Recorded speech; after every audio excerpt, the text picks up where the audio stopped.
చిరంజీవి హీరోగా నటిస్తున్న తాజా చిత్రం విశ్వంబర డబ్బింగ్ పనులు షురూ అయ్యాయి. బింబిసార ఫేమ్ వశిష్ఠ దర్శకత్వం వహిస్తున్న ఈ చిత్రంలో త్రిష, ఆష్కర్, రంగనాథన్ హీరోయిన్లుగా నటిస్తున్నారు.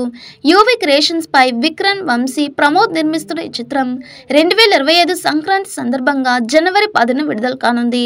అందుకు తగ్గట్టు ఓవైపు షూటింగ్ శరవేగంగా జరుగుతుండగా మరోవైపు పోస్ట్ ప్రొడక్షన్ పనులు మొదలుపెట్టింది చిత్ర బృందం. గురువారం డబ్బింగ్ పనులను ప్రారంభించారు. Crazy social fantasy action adventurous మూవీగా విశ్వంబర రూపొందుతుంది. ఈ చిత్రంలో హనుమాన్ భక్తుడిగా కనిపిస్తారు చిరంజీవి. యాక్షన్ సీక్వెన్స్ లు అద్భుతంగా ఉంటాయి. వాంఖడేలో T20 వరల్డ్ కప్ విజేతగా నిలిచిన భారత జట్టును BCCI ఘనంగా సత్కరించింది. వేలాది మంది అభిమానుల మధ్య భారత ఆటగాళ్లను BCCI సన్మానించింది. భారత జట్టుకు 125 కోట్ల ప్రైజ్ మనీని BCCI అధ్యక్షుడు రోజర్ బిన్నీ, కార్యదర్శి జేషా అందజేశారు. ఇక భారత ఆటగాళ్లు ట్రోఫీని పట్టుకొని మైదానం మొత్తం తిరిగారు. అభిమానులకు అభివాదం చేస్తూ టీమిండియా ప్లేయర్లు భావోద్వేగానికి లోనయ్యారు.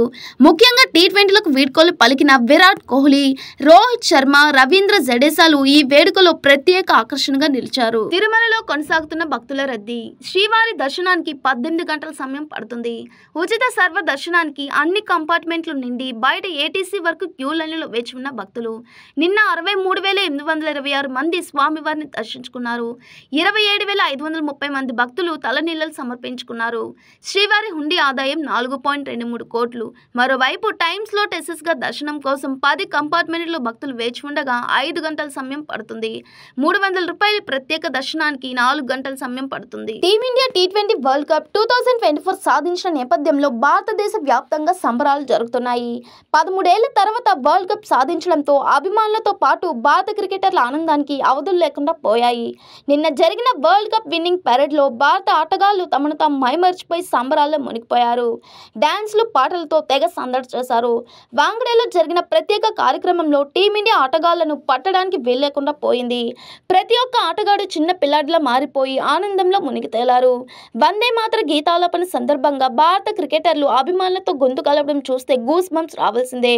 ఈ సందర్భంగా కోహ్లీ, హార్దిక్ చాలా ఎమోషనల్ అయ్యారు. దీనికి సంబంధించిన వీడియో సోషల్ మీడియాలో వైరల్ అవుతుంది. ఈ వీడియోని ఎంతసేపు చూసినా చూడాలనిపించేలా ఉంది. శ్రీ పొట్టి శ్రీరాములు నెల్లూరు జిల్లాలో గురువారం మాజీ ముఖ్యమంత్రి వైఎస్ జగన్మోహన్ రెడ్డి పర్యటనలో భద్రతా వైఫల్యం స్పష్టంగా కనిపించింది. హెలిప్యాడ్ వద్దకు వేలాది మంది దూసుకురావడంతో వైఎస్ జగన్ హెలికాప్టర్ నుంచి దిగేందుకు కొద్దిసేపు సంశయించాల్సి వచ్చిందంటే అక్కడి పరిస్థితి అర్థం చేసుకోవచ్చు. వైఎస్ఆర్సీపీ అధినేత వైఎస్ జగన్ గురువారం నెల్లూరు సెంట్రల్ జైల్లో ఉన్న మాచర్ల మాజీ ఎమ్మెల్యే పిన్నెల్లి రామకృష్ణారెడ్డితో ములాఖాత్ అయ్యేలా పర్యటన ఖరారైంది. నెల్లూరు రూరల్ పరిధిలో కనపర్తిపాడు జెడ్పీ హైస్కూల్ ఆవరణలో హెలిప్యాడ్ ఏర్పాటు చేశారు. అక్కడ నుంచి నేరుగా వాహనంలో జాతీయ రహదారి మీదుగా నెల్లూరు సెంట్రల్ జైలు వద్దకు వెళ్లి వచ్చేలా పర్యటన ఏర్పాటు చేశారు. అయితే మాజీ ముఖ్యమంత్రి, పార్టీ అధినేత హోదాలో వైఎస్ జగన్ పర్యటనకు జిల్లా పోలీస్ యంత్రాంగం సరైన ప్రాధాన్యత ఇవ్వలేదు. దాదాపు 80 మంది పోలీస్ సిబ్బందితో భద్రతా ఏర్పాట్లు చేశామని చెప్తున్నప్పటికీ అంతా హెలికాప్టర్ దిగే ప్రదేశం వద్దకే వేలాది మంది అభిమానులు దూసుకొచ్చి చుట్టుముట్టేశారు. వారాహి ఏకాదశి దీక్షలో ఉన్న జనసేన అధినేత, ఉప ముఖ్యమంత్రి పవన్ కళ్యాణ్ గురువారం సూర్యారాధన క్రతువులో పాల్గొన్నారు. మంగళగిరిలోని పార్టీ కేంద్ర కార్యాలయంలో ఆయన ఈ ఆరాధనను నిర్వహించారు. నిత్యం సూర్య నమస్కారాలు ఆచరించే పవన్ కళ్యాణ్ కు ఇటీవల వెన్ను సంబంధిత సమస్య తలెత్తడంతో వాటిని చేయలేదు. అందుకు ప్రతిగా ఈసారి మంత్ర సహిత సూర్య ఆరాధన నిర్వర్తించారు. సమాజ క్షేమాన్ని, దేశ సౌభాగ్యాన్ని కాంక్షిస్తూ ఆయన క్రతువును ఆచరించారని జనసేన పార్టీ ఒక ప్రకటనలో పేర్కొంది. సూర్యారాధన విశిష్టతను వేద పండితులు సుధీష్ శర్మ, హరినాథ శర్మ, వేణుగోపాల్ శర్మ పవన్ కళ్యాణ్ కు వివరించారు. హరిప్రసాద్ సేవలు విలువైనవి. పవన్ కళ్యాణ్ జనసేన పార్టీకి హరిప్రసాద్ అందించిన సేవలు విలువైనవి, నిస్వార్థమైనవని పవన్ కళ్యాణ్ అన్నారు. మండలిలో ప్రజా సమస్యలు, రాష్ట్రాభివృద్ధిపై బలంగా చర్చించే అవగాహన ఆయనకు ఉందని పేర్కొన్నారు. ముంబైలో జరిగిన వరల్డ్ కప్ విజయోత్సవాల అనంతరం టీమిండియా స్టార్ ఆటగాడు విరాట్ కోహ్లీ లండన్ వెళ్లిపోయాడు. విరాట్ భార్య అనుష్క శర్మ, పిల్లలు విరిష్క, అకాయ్లతో కలిసి లండన్లో ఉంటుంది. వీరిని కలిసేందుకు విరాట్ లండన్ కు పయనమయ్యాడు. వాంఖడే స్టేడియంలో జరిగిన సన్మాన కార్యక్రమంలో అనంతరం విరాట్ నేరుగా ముంబై ఎయిర్పోర్ట్ కు చేరుకున్నాడు. విరాట్ విమానాశ్రయంలోకి వెళ్తున్న దృశ్యాలు సోషల్ మీడియాలో చక్కర్లు కొడుతున్నాయి. విరాట్ T20 ఫార్మాట్ కు రిటైర్మెంట్ ప్రకటించాడు కాబట్టి ఇప్పట్లో అతను టీమిండియాకు ఆడే అవకాశం లేదు. ఈ నెలాఖరులో జరిగే శ్రీలంక పర్యటనలో వన్డే సిరీస్ ఉన్నప్పటికీ విరాట్ అందుబాటులో ఉండకపోవచ్చు. అక్టోబర్లో న్యూజిలాండ్తో జరిగే సిరీస్ సమయానికి విరాట్ అందుబాటులోకి వచ్చే అవకాశం ఉంది.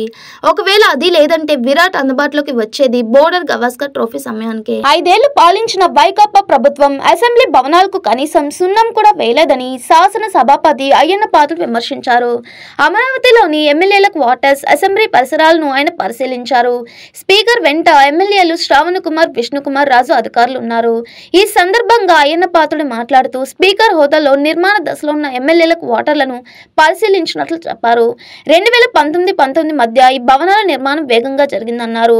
వైకాపా పాలనలో నిర్మాణాలు ఒక్క అంగుళం కూడా ముందుకు పడలేదని విమర్శించారు. నిర్మాణానికి సంబంధించిన మెటీరియల్ కూడా దొంగిలించారని ఆరోపించారు. వీటిని పూర్తి చేయడానికి 380 కోట్ల అదనపు భారం పడుతుందని తెలిపారు. రాబోయే 9 నెలల్లో ఎమ్మెల్యే, ఎమ్మెల్సీల క్వార్టర్స్ పూర్తయ్యే విధంగా చూడాలని కోరామన్నారు. మిగిలిన రాష్ట్రాల్లో ఇటువంటి రాజధాని ఎక్కడా లేదని, అధికారులు సహకరించి నిర్మాణాలు వేగంగా పూర్తి చేయాలని సూచించారు.